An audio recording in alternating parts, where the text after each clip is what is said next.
สบายดีน้องๆมื้อนี้ค่อยเองจะมาสอนเกี่ยวกับการผสมสระกับพยัญชนะให้เป็นสระเนาะง่ายๆเข้าใจบ่การผสมสระกับพยัญชนะให้เป็นสระในภาษาอังกฤษเนาะก็คือตัวอย่างเนาะอันนี้จะเป็นสระแม่นบ่แล้วก็พยัญชนะบวกกับพยัญชนะขอยกตัวอย่างให้เป็นตัวนี้เนาะตัว N แล้วก็ให้เป็นสระผสมเข้ากันก็จะเป็น AM มันก็จะเป็นสระ M เนาะสระ M ที่ได้สระ M ง่ายๆมื้อนี้จะมาสอนการผสมนี้เนาะเอาเป็นว่าเราเริ่มเรียนนำกันเลยก็คือตัว A เนาะผสมกับตัว N ตัว A ผสมกับตั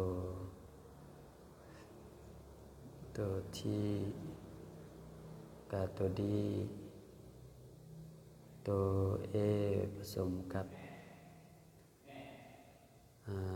ตัว F ก็ได้ตัว A ผสมกับตัว M ตัว A ผสมกับ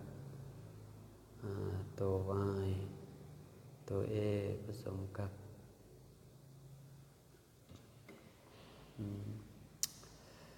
ตัวยังไงลืม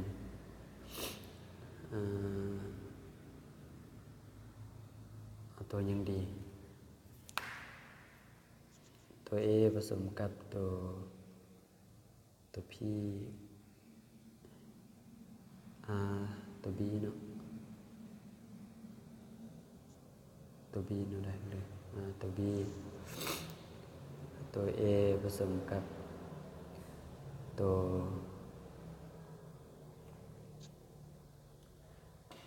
วยังอีกตัวสามารถเป็นตัวมันยังว่าค่อยลืมนะ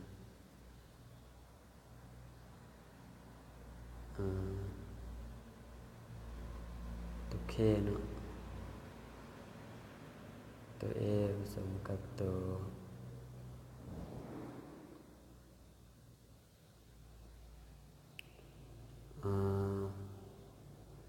G ตัว A ผสมกับตัว L ตัว L เด้อนั้นตัว A ผสมกับตัว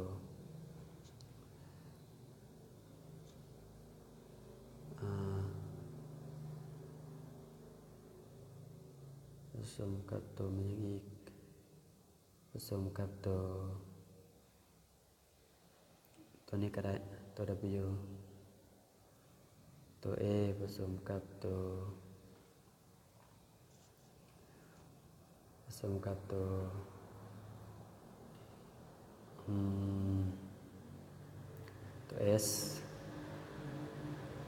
S เนาะตัว A ผสมกับตัว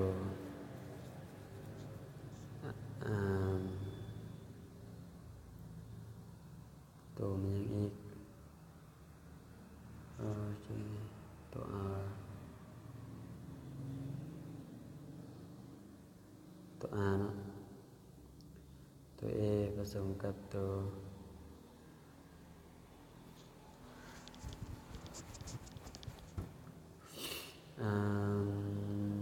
แล้วก็ยังมีหลายๆอันเนาะค่อยบ่จือแล้วก็ตรงนี้ยังมีตัว E ผสมกับตัวP ตัว E ผสมกับตัว B ตัว E ผสมกับตัว G ตัว E ผสมกับตัว N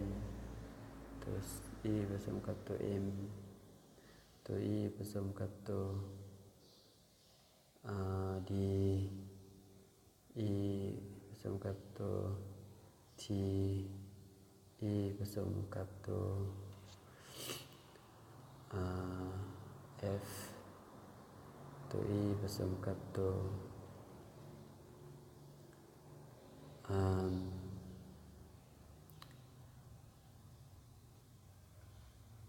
ตัวมันอีกผสมกับตัว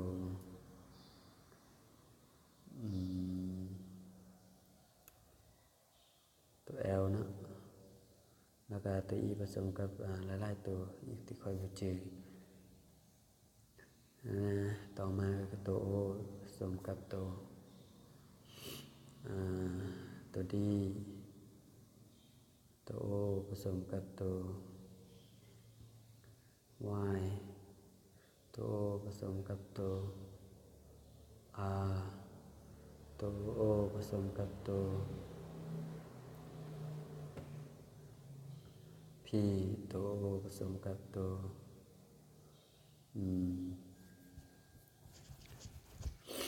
ตัว D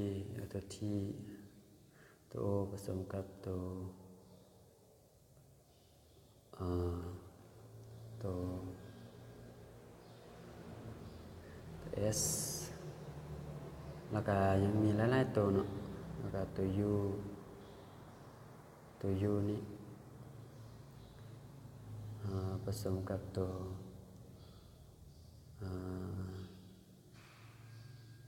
D ตัว U ผสมกับตัว N ตัว U ผสมกับตัว M แล้วก็ยังมีหลายๆตัวตัว I เนาะเรื่องตัว I ผสมกับตัว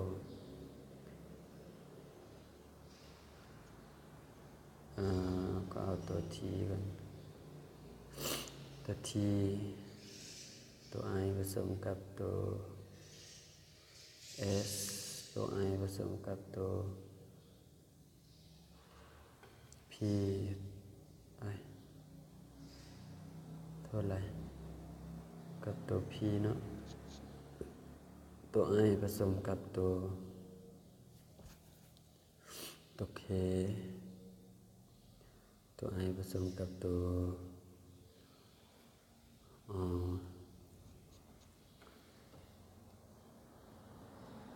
ตัวมันยังอีกผสมกับตัวตั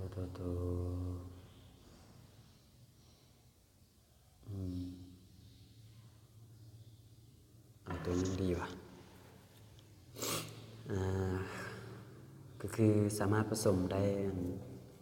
พวกพยัญชนะนะแต่ว่าค่อยไปเจอตัวดีก็ได้เนาะแล้วก็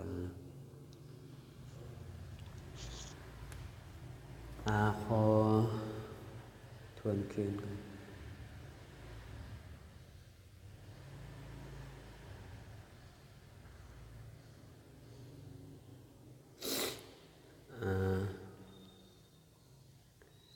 N E O Y A E O I Y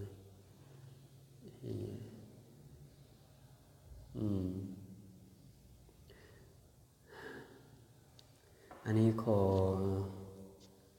เมื่อผสมเข้ากันเนาะผสมเข้ากันจะเป็นอันนี้ขอสรุปเลยเนาะก็คือเอา A กับ N A N A เป็นอย่าง A สระแอแล้วสระแอสระอานเนาะมันสามารถเป็นสระแอนหรือว่าสระอานเนาะอันนี้กี่ลายกันสระอานสระอานเดินนี่เดินมันบอกสระอานแล้วก็อันนี้ A บวกตัว T กับตัว D ก็ได้เนาะเวลามันแปลก็จะเป็นสระแอดเนาะอันนี้จะเป็นสระอาฟภาษาลาวมีบ่สระอาฟอันนี้จะเป็นสระแอม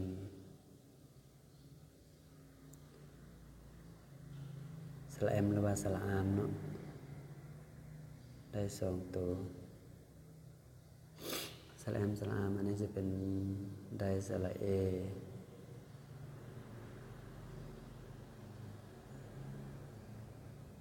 มีสระเอหรือว่าสระอายเนาะต่อมาก็คืออันนี้จะได้เป็นสระแอปหรือว่าสระอัพเนาะสระแอปสระอัพเด้ออันนี้จะเป็นสระอากสระอักสระอากได้เลยอันนี้นะสระอักแล้วก็สระอากได้เลยสระอักสระอักสระอากแล้วก็อันนี้จะเป็นคือกันอันนี้จะเป็นสระอักคือกันอันนี้เป็นสระอเนาะสระอเอยูจะเป็นสระอเนาะอันนี้ขอยำคืนก็คือลืมบอกอันนี้ผสมกันก็คือให้มันตัวอย่างก็คือเอาตัวนี้กับตัวนี้ผสมกันก็คือเวลามันเอามานี่เนาะเวลามันเอามาก็คือมันจะเป็นประมาณนี้นะแนวนี้อยู่นำกันติดกันอันนี้แล้วก็เป็นสระอเนาะสระออันนี้ก็คือกันก็คือเวลามันอยู่ติดกันอันนี้ก็จะเป็นสระอคือกันอันนี้อันนี้ก็ให้มันอยู่ติดกันแล้วก็เป็นสระแอสเด้อนี่เด้อสระแอสอันนี้เด้อสระอาเมื่อมันอยู่ติดกันเนาะติดกันก็คืออยู่จะเป็นสระอาอันนี้เด้ออันนี้ก็มีหลายๆอันคือกันแล้วก็อันนี้คือกันอันนี้จะเป็นสระมันอยู่ติดกันเนาะติดกันอันนี้จะเป็นสระเอฟอันนี้ก็คือกันสระเอฟคือกันอันนี้นะสระเอฟอันนี้เป็นสระเอกอันนั้นเอก็เป็นตัวนี้โกก็เป็นตัวนี้เนาะคือกันแต่ว่าเวลาอันนั้นมันจะอยู่ในนี้เด้ออันนี้ประมาณนี้อยู่ติดกันเวลาผสมกันเอาตัวยังสมมติเราจะเขียนว่าเลขเอาตัว L ใส่อันนี้ใส่สระเอกนี่ใส่เนาะก็คือเอาตัว G นี่ใส่ก็เป็นเลขแล้วเลขมันบอกอันนี้เป็นสระเอ็นอันนี้ก็สระเอ็มอันนี้เนาะอันนี้สระเอดอันนี้นะอันนี้สระเอดอันนี้ก็คือกันสระเอดแต่ว่าออกเสียงก็คือตัวนี้กับตัวนี้ต่างกันอันจะเป็นอันนี้เป็นดึเนาะอันนี้เนาะอันนี้เป็นสระเอฟเนาะอันนี้เป็นสระเอลประมาณนี้สระเอลแต่ว่าออกเสียงจะเป็นเอลตัวรอเนาะตัวรอแล้วก็ภาษาตัวอีสามารถผสมอันนั้นพยัญชนะอื่นได้แล้วก็เข้ามากลับมาเบิ่งตัวโอต่อมาตัวโอเนาะโอดีเวลานั้นก็ให้มันอยู่นำกันเนาะนี่เนาะมันจะเป็นสระออดเนาะสระออดอันนี้สระออยอันนี้เป็นสระอสระอเนาะอันนี้จะเป็นสระออฟอันนี้ก็เป็นสระออดคือกันสระออดอันนี้เป็นสระออส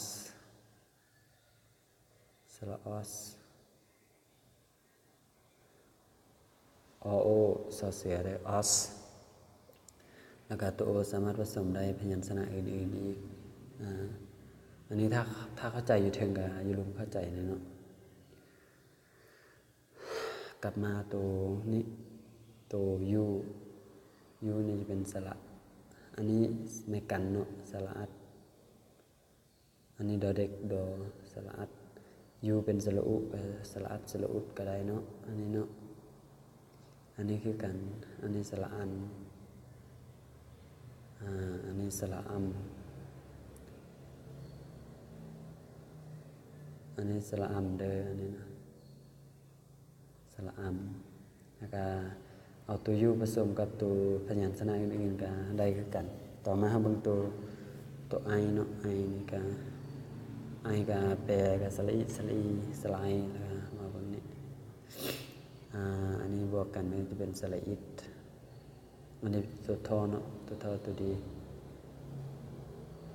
ไอก็อันนี้ก็สระอิคือกันis นะ is